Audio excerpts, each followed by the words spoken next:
உலக தமிழ்ச் சொந்தங்கள் அனைவருக்கும் என் வணக்கம். என் பேர் ஆர்எல் ஜெகதீசன். நானும் சினிமா துறையில் 15 வருஷமாக இருக்கேன். எனக்கு இன்னைக்கு மிகவும் மனசு ரொம்ப வருத்தப்படுது. காரணம், என் மானசீக குரு பாக்கியராஜ் சார் நம்மளெல்லாம் விட்டு போயிட்டாரு. அவர்கிட்ட அசிஸ்டண்டா வேலை செய்யலைங்க. ஆனால் என் மானசீக குரு அவர் தான். என்னுடைய ஒவ்வொரு டைலாக்கும், ஒவ்வொரு காட்சி அமைப்பும் அவர்கிட்ட இருந்து கற்றுக்கிட்டது தான். இவ்வளோ நேர்த்தியாக பண்ணுவேன்.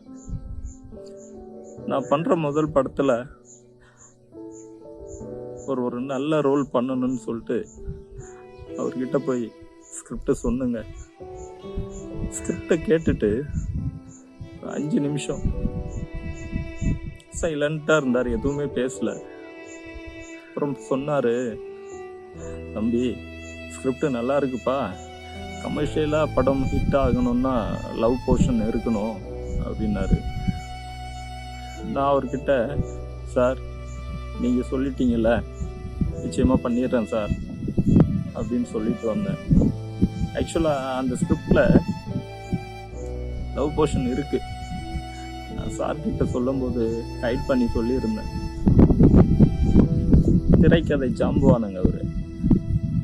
இன்னைக்கு பார்த்தாலும் சரி, இன்னும் 100 வருஷம் கழிச்சு பார்த்தாலும் சரி, அவருடைய காட்சி அமைப்பு அவ்வளோ விறுவிறுப்பா, அவ்வளோ இன்ட்ரெஸ்டா இருக்குங்க.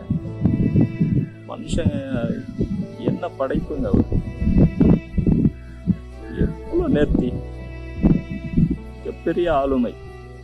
ஒரு சினிமாவில் மட்டும் நேர்மையா இல்லைங்க, எனக்கு தெரிஞ்சு சில சம்பவங்கள் நடந்திருக்கு. ரியல் லைஃப்லயும் அவர் அப்படிதாங்க, நேர்மையானவர் தாங்க. உண்மைக்கு மட்டும்தான் பயப்படுவார்.